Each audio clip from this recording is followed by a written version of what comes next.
On the day I was supposed to become a bride, I became a ghost.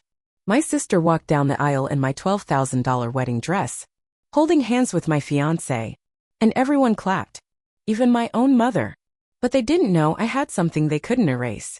If you've ever trusted the wrong person, this story is for you. Subscribe for more true stories that hit where it hurts and where it heals. Now let me take you back to 7 days before everything fell apart. I always thought I was the lucky one. At 29, I had a great job as a graphic designer, my own cozy apartment in Austin, Texas, and a fiancé who made me laugh until I cried. His name was Zachary Reed, or just Zach. He was 32, charismatic, sharp, the kind of guy who made strangers feel like friends and friends feel like soulmates. We'd been together for 7 years. Through career changes, one failed business, a family emergency, and one very awkward Thanksgiving with his ex still in town, he stayed. We stayed. So when he proposed last Christmas in front of my entire family, with snow falling, a string quartet playing, and a $10,000 vintage sapphire ring, I said yes before he even finished the sentence. The next 6 months were a blur of wedding planning, Pinterest boards, cake tastings, and an ever-growing spreadsheet that tracked our budget. One that ballooned quickly to nearly $85,000. We chose Lakeview Estate for the ceremony, a restored 1920s mansion by the water, complete with arched stone balconies and golden chandeliers. I wanted every detail to be perfect, but nothing mattered more than the dress. I flew to Italy with my grandmother to pick it out, lace ivory silk, hand-stitched with tiny pearl letters at the hem, E+Z. When I wore it for the first fitting, I cried. Not ugly crying, just that kind of soft, grateful crying when you realize something you dreamed about since you were 12 is actually happening. And for the first time in a long time, my sister Sophia was there. Sophia and I weren't close. Not in the dramatic slamming doors kind of way. More like soft rivalry simmering under every family dinner. She was younger by 2 years, louder, prettier in the way that turned heads in restaurants. Where I was calm and calculated, she was wild and impulsive. She dropped out of college, jumped from job to job, and had a new boyfriend every few months. But she was still my sister. 3 weeks before the wedding, she texted, "Hey, can I crash with you for a bit?" Things with Jake ended. Again. I hesitated. But then I remembered Zach telling me, "Your wedding should bring people together, not push them out." So I said yes. The first week was fine. She helped with seating charts, even made me laugh while we DIY'd table numbers at 1 a.m. But then she started borrowing things, my skincare, my shoes, my stories. She'd tell people at bridal brunches that she and Zach were like twins separated at birth. I rolled my eyes, laughed along. I chalked it up to nerves. The night before the wedding, we stayed at the bridal suite at Lakeview. My maid of honor Lena stayed in the room next door, and I barely slept from excitement. At 6 a.m. I woke up, put on my robe and walked into the main suite. Sophia was there, sitting on the edge of the bed, crying. Mascara already running. "Emily," she whispered, "I lost my luggage. It's gone. My dress. My shoes. Everything's gone." She looked like a porcelain doll about to shatter, blonde curls undone, hands shaking, eyes red. "I don't even have anything to wear to your wedding. I'm going to ruin your pictures," she said. In that moment, I wasn't a bride. I was a big sister again. I went to the closet, pulled out my dress and handed it to her. "I have the backup," I told her. "Wear this one. Still fits you. I just want you to feel beautiful." She blinked fast. The tears stopped just for a second, and then she smiled. "Are you sure?" "Of course." She hugged me tight. Too tight. I didn't see the smirk on her face until she turned away. I slipped into my second dress. Simple ivory satin, no train, no lace, the kind of thing you wear to a rehearsal dinner. Not the most important day of your life. But it didn't matter. I told myself it's not about the dress. It's about love. It's about Zach. Zach, who hadn't texted me all morning. Zach, who usually sent me dumb memes before I even had coffee. Zach, who once wrote me a list of 50 reasons why he'd marry me in a heartbeat. The silence sat heavier than my veil. I remember walking down the hallway of Lakeview, my heels clicking against the marble. The air smelled like gardenias and champagne. I passed waitstaff holding trays of mimosas, florists adjusting centerpieces, a pianist softly playing Canon in D. Everything looked like a dream. Until the doors opened. Until I saw her, Sophia. standing under the floral arch, wearing my dress, holding Zach's hand, and smiling like this was always the plan. I thought maybe it was a prank. Maybe I'd walked into the wrong room. Maybe I was dreaming, some twisted, symbolic nightmare brought on by wedding stress and bad hotel coffee. But no, there she was, Sophia, in my dress, under the arch where I was supposed to stand, holding hands with my fiancé, smiling. And beside them, beneath strings of white orchids, the officiant was clearing his throat. We are gathered here today to celebrate the union of Sophia Carter and Zachary Reed. I couldn't breathe. My name was missing from the sentence. From the moment. From my own life. No one turned to look at me. Not my mother, who stood in the front row, her hands clasped tightly like she was watching some royal fairy tale unfold. Not my father, who was laughing with Sophia's college roommate. Not Zach. Zach, who looked at me for half a second, guilt flashing in his eyes, and then looked away, like I was just another guest. I remember whispering, "What is this?" But my voice didn't carry. Or maybe no one wanted to hear it. People were smiling. Some were crying. I waited for someone, anyone, to say something. To shout stop. To pull me aside and say, "We had to do this. There's a reason." But no one did. Not even Lena, my best friend since middle school, who once swore she'd tackle any man who broke my heart. She stood near the aisle holding a bouquet, her face unreadable. And I stood there frozen in a backup dress, heels shaking against polished marble. The music swelled. Applause began. And it hit me like a truck. This wasn't an accident. It was a performance. Production. And everyone had their lines except me. I turned and walked out. Not dramatically. Not with a scream or a crash of flower vases. Just quietly. The doors closed behind me like the end of a chapter one didn't write. Outside, the sun mocked me with how golden it was. Birds chirped. A jogger passed by humming to a podcast, blissfully unaware that the woman walking past in an off-white dress had just been erased from her own wedding. I sat down on a stone bench in the garden. The roses too red, the breeze too sweet. It felt like the world was moving on without me. Like the story had continued, but I'd been cut from the script. My phone buzzed. I didn't look. Probably some distant cousin lived posting the magical ceremony. Or a relative texting, "So sorry you had to find out like this. But is there ever a right way to see your sister marry your fiancé?" I stared at the ring on my finger. Still there. Still shining. Still worthless. And the worst part wasn't the betrayal. It was the performance. The new seating chart at the venue had no Emily plus Zach placeholders. The printed menus said S plus Z. The slideshow playing on the reception TV showed their photos, beach trips I wasn't invited to, birthdays I wasn't at. There were framed pictures of them by the entrance. Professional, airbrushed, curated. This wasn't spur of the moment. This was planned. I was never meant to walk down that aisle. They had rewritten me out. And no one blinked. Not my mother, who toasted them with a glass of champagne and tears in her eyes. Not my father, who gave Zach a pat on the back like he just won a prize. Not Sophia, who kissed Zach like she waited her whole life for this stage cue. It felt like I'd been slowly replaced, pixel by pixel, until there was nothing left but an outline. I walked back inside. I needed to know more. To see how deep the lie went. I moved quietly through the side hallway into the reception area. Applause. Laughter. The clink of champagne flutes. Sophia stood near the cake, radiant in my lace dress. The hem brushed the floor just like it did in my dreams. Zach's hand slid around her waist like muscle memory. A woman from his side of the family leaned over to say, "You can tell they're meant to be. Some couples just glow." I froze. Meant to be? My chest went hollow. Then I noticed the details. So many of them. The floral arrangements? Changed to Sophia's favorite, white peonies. The wedding favors? Branded with S plus Z. Even the signature cocktail, the one I'd spent weeks perfecting with the bartender, now bore the name Sophia's Kiss. I had been replaced right down to the signature drink. I looked around that room, filled with people who had RSVP'd to my wedding, posted Instagram stories with hashtag Emily and Zach, danced at my bridal shower, and realized something bone-chilling. They weren't shocked. They weren't confused.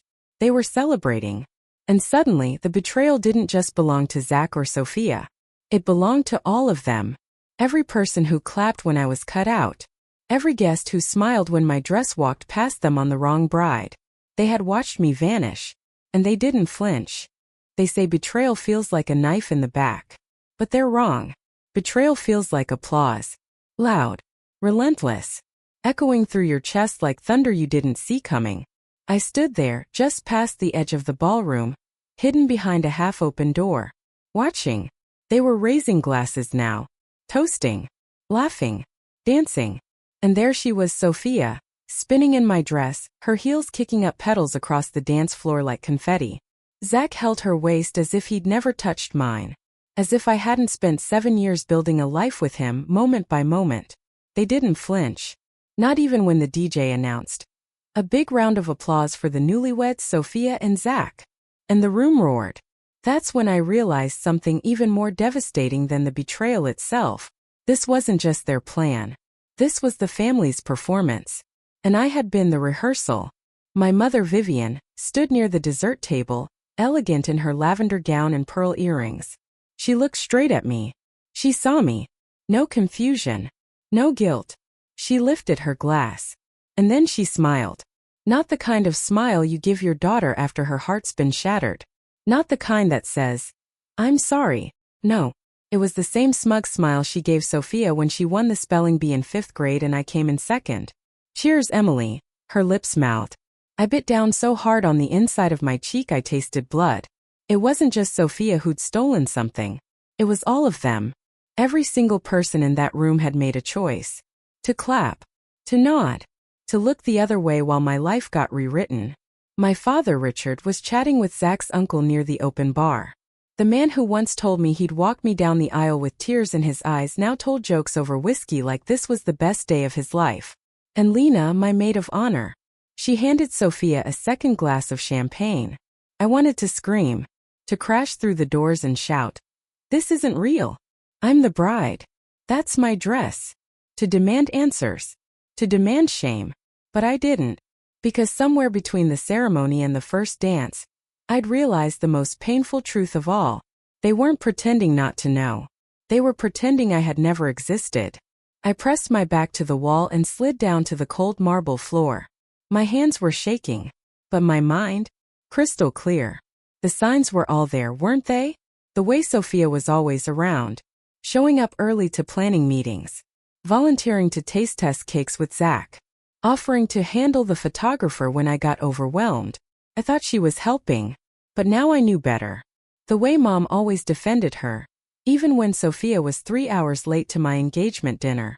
"She's just free-spirited," she'd said. "Let her be." Let her be what? My replacement? And Zach? He once told me he couldn't stand chaos. That he loved how I made sense of his messy world. So how did he end up with the very storm he said he couldn't weather? Unless he'd always liked the storm. Unless I was the calm before it. I looked down at my dress. Off-white. No train. No sparkle. Felt like a costume now. Like a cruel joke. I thought of the playlist I'd made for our honeymoon, 90s love songs, road trip anthems, slow jazz for the evenings. Still on my phone. Still waiting. But he was dancing now. Not with me. Not to our song. No, Sophia had changed the first dance track too. I heard the lyrics float through the air. "You make it easy lovin' up on you." I laughed. Not out of humor. Out of something darker. "You make it easy." Of course I did. I made it easy for them to take. Because I trusted. Because I believed in the best. Because I was quiet when I should have screamed. But not anymore. I stood up slowly. Straightened my spine. Wiped the corner of my eye where a single tear had dared to fall. Because if this was a performance, then they'd just finished Act 1. And I was about to rewrite the second half. They say your brain protects you from trauma. That it buries things quietly, neatly so you can function. Smile. Move on. But sometimes the memories claw their way back. And they don't knock. It happened 3 nights after the wedding that wasn't mine. I was sitting on the floor of my apartment, still in half-packed chaos. Wedding favors untouched, RSVP cards stacked like tombstones in a box labeled, "For Memories." I hadn't slept. My phone had been off since that day. But something inside me wouldn't stop humming. Not grief. Not rage. Curiosity. There was something I was missing. A puzzle piece that didn't fit, like a picture where all the smiles were just a little too wide. And then, I remembered it. The night Sophia showed up at my apartment months before. Drunk. Messy. Crying. It had been a Wednesday. I was filming a TikTok about bridesmaid gift boxes, my phone propped on the bookshelf. Just casual behind-the-scenes content, nothing serious. I remember she barged in, slammed the door, kicked off her heels like she was running from something. "I did something stupid," she'd said, breathless, slurring. "Please, Em. Don't tell him. It didn't mean anything. It was just once. I was drunk. It was Damien. At the time I thought she meant some random guy. Some throwaway mistake. I was stunned but didn't press. I promised to keep it secret. Sisters do that, right? But now the name Damien hit different. Because Damien wasn't a stranger. He was Zach's cousin. The one who planned his bachelor party. The one who kept making jokes I didn't understand at the rehearsal dinner. My stomach dropped. I rushed to my phone, opened my camera roll, scrolled back to that night. And there it was. The footage was dark, grainy, not meant for anything but Instagram B-roll. But her voice was clear. Too clear. "I slept with Damien," she whispered. "I swear it was just once. Don't tell Zach. Please. If this gets out, it'll ruin everything." She was sobbing into a pillow on my couch. The same couch I'd later cry on alone in that same backup dress. I watched the clip twice. Then a third time. Then I opened my laptop. And I started digging. My iMessage archive. Cloud backups. Old group texts. Receipts. Venmo histories. Shared calendars. Photos Sophia thought I wouldn't notice. And what I found wasn't a one-night mistake. It was a 13-month affair. There were texts from Damien. "We can't keep doing this. He'll find out. You should tell him. Or I will. You can't have both." There were deleted call logs restored. Screenshots of calendar invites she sent to herself labeled yoga class that matched the nights Damien was in town. There were pictures. Not explicit. But enough. A dinner reservation she claimed was with a client turned out to be for two, under his name. An Uber receipt from Zach's phone to Damien's apartment the night before Valentine's Day. They thought I wouldn't notice. They thought I wouldn't look. They thought I was too heartbroken to be dangerous. They were wrong. Because heartbreak has a quiet stage. But after that it grows fangs. I spent the next 8 hours building the file. I cut the audio from the clip, cleaned it up. Paused at the moment she says, "Don't tell Zach." Then came the text. I layered them like evidence in a trial. Date. Time. Message. Screenshot. Then the voice message. She left it on my phone a week before the wedding. Her voice tense, whispering. "If this gets out, I swear to God, Rhea, don't ruin this for me." Ruin what, Sophia? The lie you dressed up in lace? I ended the video with a black screen. White text. They called it destiny. Here's what destiny looks like behind closed doors. No music. No effects. Just silence. Because silence, when used right, can scream louder than any chorus. I didn't post it. Not yet. I scheduled it. 1 week from the wedding. Same day. Same time. 3:15 p.m. The moment they kissed under that floral arch and the room clapped like they'd witnessed love. Not theft. Let them have their cake. Their honeymoon. Their stolen fairy tale. Because exactly 7 days later, the truth would walk back in. Wearing my name. And this time it wouldn't knock. They thought I would disappear. That I would crawl into silence, fade into the background, and politely vanish while they built their fairy tale on top of my broken bones. But what they didn't know was this. Silence isn't surrender. Sometimes it's just the inhale before the scream. That Sunday, I woke up earlier than usual. No makeup. No filter. Just me, a glass of water, and the faint April sunlight creeping through the blinds. I opened my laptop. The screen lit up with a quiet hum, like it knew what was coming.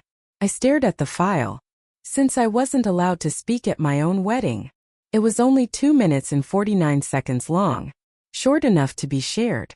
Long enough to destroy. My hand hovered over the mouse for a second. Just one. Then I clicked publish. I didn't send it to anyone. I didn't post it on Instagram. I didn't text a single soul. Because truth doesn't need an invitation. It just waits. And when it walks in, it doesn't knock. I shut my laptop and waited. First, nothing. Quiet. Like the moment before a storm cracks the sky open. Then, 10 minutes later. Buzz. Aunt Lena. Tell me this is fake. Buzz. One of Zach's groomsmen. Holy essay. Is that real? Buzz. Buzz. Buzz. By noon my phone was melting. The video had been shared to Reddit, to a wedding horror stories group, to Facebook, TikTok, Twitter. Within 3 hours it had over 1.6 million views. The comments flooded in. She wore the dress. But you wore the truth. This isn't a wedding. It's a crime scene in lace. The audacity of this sister. I can't breathe. And then the calls started. Zach. 5 times. I didn't answer. Vivian, my mother. Voicemail. Emily. We need to talk. This is getting out of control. Call me back. Now you want to talk, Mom? The same woman who raised a glass to my betrayal now wanted damage control. I made tea. I sipped it slowly. Let the messages stack up like lies they had once whispered behind closed doors. Sophia's Instagram went private within the hour. Zach deleted his LinkedIn the same day. By that evening, I received an email from a wedding blog I'd never heard of. We're covering your story. We'd love an interview. Let us know if you'd like to share your side. But I already had. My video was my speech. The one they never let me give. And it was enough. People unfollowed them. Mutual friends reached out, not to apologize but to recalculate their loyalties. I didn't know they'd go through with it. I thought you knew. I feel sick. I didn't reply. Not to any of them. Not even to Damien, who sent a single text. I didn't know she'd actually marry him. I'm sorry. That was it. No explanation. No offer to come clean. Just a passive shrug in the form of a sentence. But I didn't need his confession. Because what I had now wasn't vengeance. It was clarity. And clarity has a weight to it. It doesn't scream. It doesn't beg. Just sits with you. Quiet. Like the kind of peace you earn after walking through hell barefoot and alone. The next morning I walked to the coffee shop down the block. For the first time in days I wore mascara. Just one coat. Nothing dramatic. A woman in line turned to me, her phone in hand. You're her, aren't you? She asked, blinking. The sister. From the wedding thing. I nodded. She didn't say anything else. Just reached out and squeezed my arm once, soft, human. Like we shared something unspoken. I walked home with my coffee warm in my hands. And I smiled. Because something in me had shifted. Not healed. Not yet. But stronger. Sharper. For so long they'd expected me to crumble. To go quietly. To let them write the ending and call it fate. But they forgot one thing. I was the one who built the beginning. Healing doesn't come in a straight line. It doesn't arrive with confetti or applause. It doesn't knock politely and ask if it's a good time. Sometimes, it just slips in quietly while you're doing the dishes or tying your hair up. And you realize you haven't cried in 2 days. That's how it started for me. It's been 3 months since the video. Since the wedding that wasn't. Since the applause that wasn't for me. People still ask what I'm doing now. Where I am. How I'm feeling. I don't always know what to say. Because how do you explain the kind of grief that comes not just from loss, but from knowing you were never meant to be included in the first place? But here's what I do know. I moved. I left Austin. I didn't tell anyone. Not my mother, not Zach, not Sophia. I packed 2 suitcases, donated the wedding dress I never got to wear, and booked a one-way ticket to Denver. I chose it because I'd never been there, and because I liked the idea of mountains, of rising. I started baking again. It used to be a hobby. Now it's a routine. A rhythm. There's something healing in kneading dough with your hands. In watching it rise slowly, steadily. Proof that something soft can survive the heat and come out whole. I even opened a little cafe last month. It's called Second Slice. Not for revenge, but for renewal. Most mornings I open the blinds fully. I let the sun in. No filters, no curtains, no fear. Some mornings are harder. But I keep showing up. As for Sophia and Zach, I don't know where they are. Their social media's gone dark. Their circle has shrunk. People talk less. Whisper more. Maybe they're still together. Maybe not. And maybe I don't need to know. My mom Vivian sent me a letter. Handwritten. She said she wished things had gone differently, that Sophia had always been impulsive, and I was always the strong one. There was no apology, just a tidy excuse wrapped in calligraphy. I didn't write back, because I've learned something. Forgiveness isn't about letting someone off the hook. It's about choosing to stop dragging their weight with you. And I've carried enough. What they did changed me, but it didn't end me. It forced me to ask hard questions. Who am I without their approval? Without the life I thought I was building? And the answer came slowly, not in declarations but in the quiet. I am still kind, still soft, still sharp when I need to be. I am no longer afraid of silence, because I filled it with my truth. And the people who stayed after I spoke it, those are the ones who matter. So, to you listening right now, if someone has ever rewritten your story, if they made you believe your voice didn't matter, if they clapped while you disappeared, let me tell you something. You don't have to destroy anyone to win. You just have to reclaim your place. And speak, even if your voice shakes. Because the right people, they won't need to be told who the real bride was. They'll already know. And if this story reached you, if it stirred something inside you, whether it's rage, grief, or hope, I hope you'll stay a little longer. Subscribe for more stories like this one. True, raw, and sometimes hard to hear, but always worth telling. And if you've ever been left out of your own story, maybe the next one we share will be yours.